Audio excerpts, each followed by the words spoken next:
All right. So I've been doing some more watching of Ancient Aliens, and they also found a possible evidence of nuclear weapons being used in our past, perhaps between the fall and the flood. Christians. And here's where the evidence is. It's in Pakistan and India. It's called Mohenjo-daro. And what they found is human beings and vitrification, right? What that is, and it's called vitrification.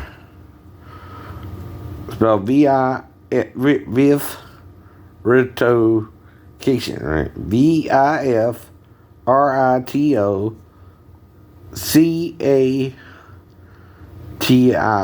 right?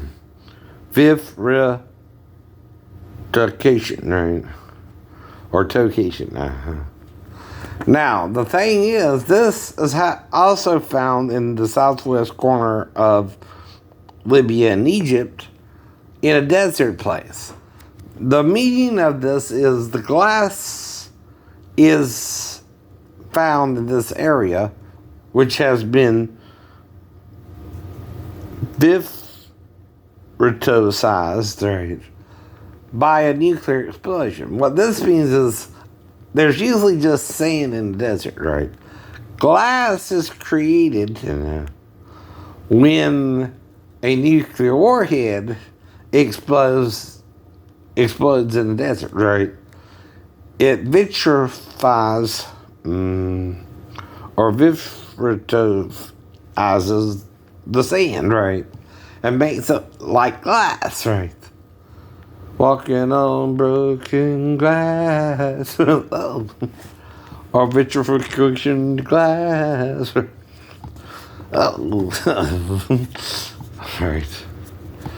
So there's two places they found this too. In Egypt, around the border of Libya, in the southwestern corner of each state, right? African state, right? And also, in the Pakistan-Indian border of Mohenjo-daro. And they found the same thing, same type of glass, but they also found human skeletons with radiation in it, right? That can only be explained by nuclear blast, right? But this is centuries, thousands of years before Moses, right? Right. So this means Moses wouldn't even have a clue what the hell happened there, right? He wouldn't even know about it, right? Paul said we know in part and prophesy in part, right? So we're at the nuclear age of our devastation, right? Now, if we're destroyed by fire, what do you think a nuclear warhead is? Like John described a scroll being rolled together, right? Now, there's two ways to roll the scroll together. End to end, where it circles, and you roll it up, right? Like this, right? And it's kind of counterclockwise as well. But when you unroll it, it goes something like this, right? Or if you roll it together from one side to the other in the middle, right? Then it really looks like a nuclear warhead going off, right? It makes a mushroom type. If you were to suddenly release it, right, it'll flip back and then open up, right, a little bit, but not fully. Kind of like a nuclear mushroom cloud, right? Would. If you've seen one as, like in the movie, right, where they're showing you from their experiments, right, in the desert in America. Well, what that is they're showing you their tests, right, or the Pacific Islands, right. That's the fear of Godzilla. That one of the lizards got nuclearized and became Godzilla or something. Go Godzilla! Whoa! Oh no! They say he got to go Godzilla! Yay! Remember that all crazy song?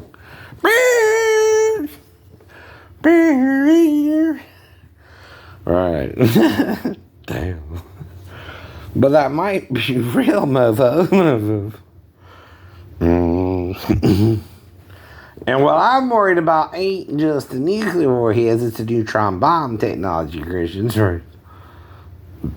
The way that works is it can obliterate a living tissue, right, and leave behind your clothes. Like your rapture or something. Perry song, right? Is that what you think might happen to you? Well, it might be a weapon of mass destruction, right?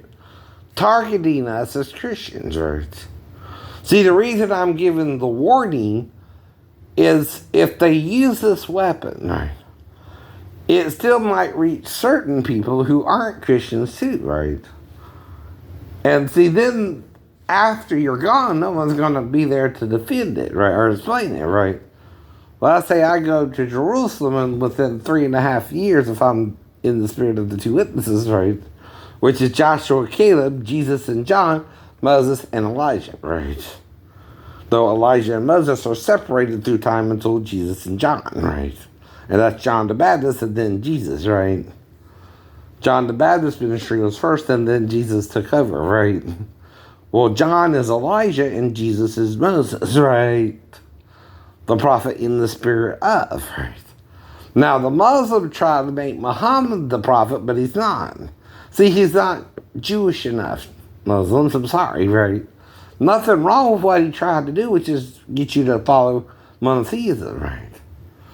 But at the same time, your prophet is not the prophet John was talking about in the book of Revelations, right? Or the Jews were talking about in their writings, right? They do mention a prophet, right? And they try to make the scriptures about Muhammad instead of Jesus, right? But no, it's about Jesus, not Muhammad, right? I'm sorry, too, I don't mean to be rude, but it's like coming in 500 years after Jesus and then trying to say our prophet is the true prophet, not Jesus, right? Because then you're causing a rift between you and the Christians, right? Instead of listening to us, right? You're trying to create your own prophet from an Arabic source of religion, right?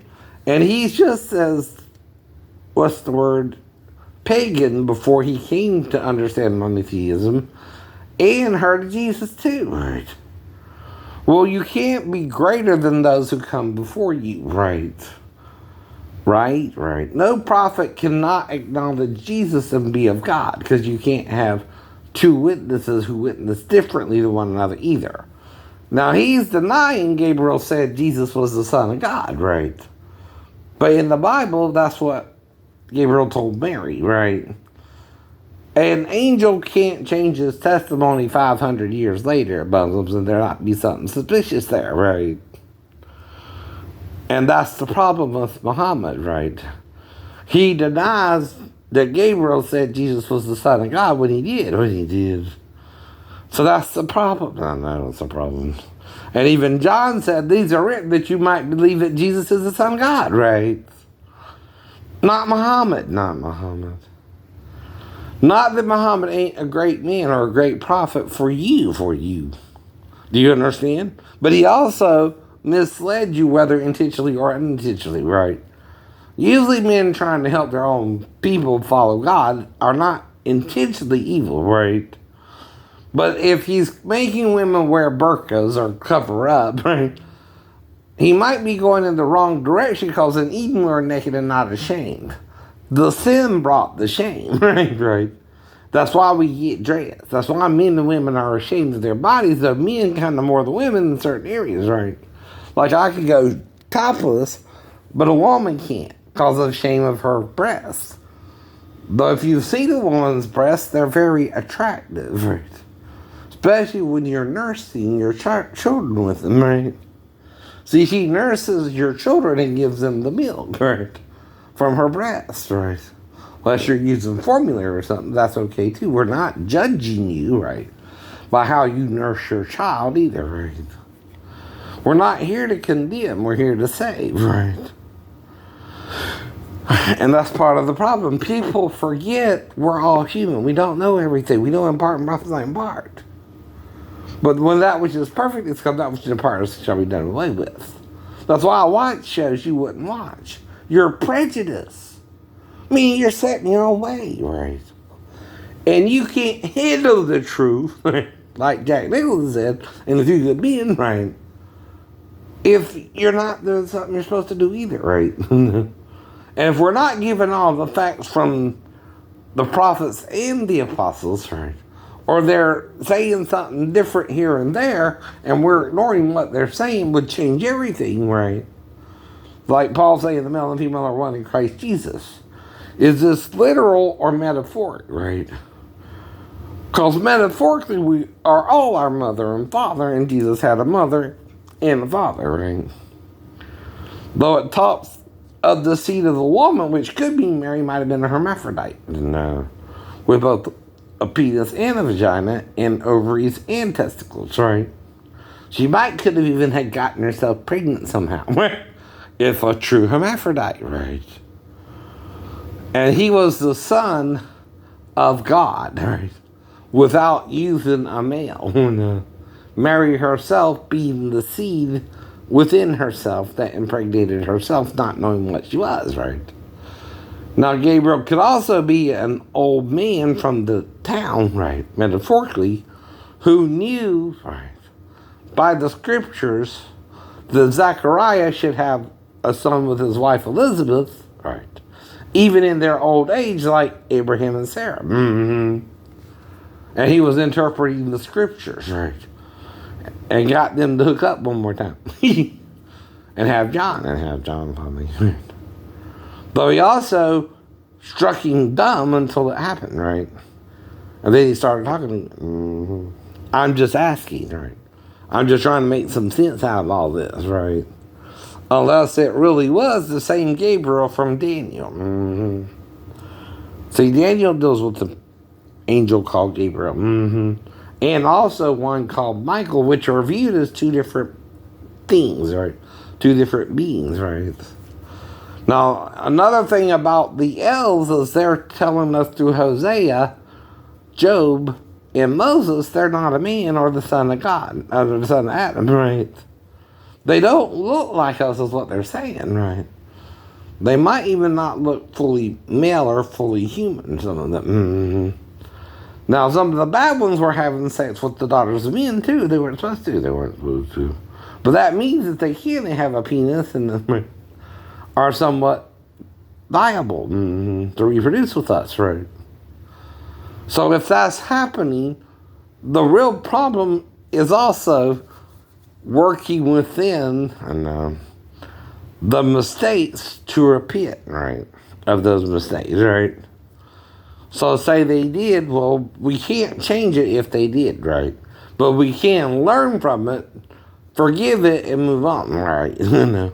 And hopefully they'll know not to do it again. That's all you can say, right? Because they're taking someone else's potential wife and trying to steal her from her humanoid husband, right? If they did, right? In a way, too. And that seed is wrong by the Lord, but he forgives, too, right? See, that's the point. If you did it, you did it, right? Right. But if you don't do it, you don't do it. You're better off sometimes not doing something, but there again, you don't know, right? Whole point, too. Right. All right. Learn and learn. Live and let live, not live and let die.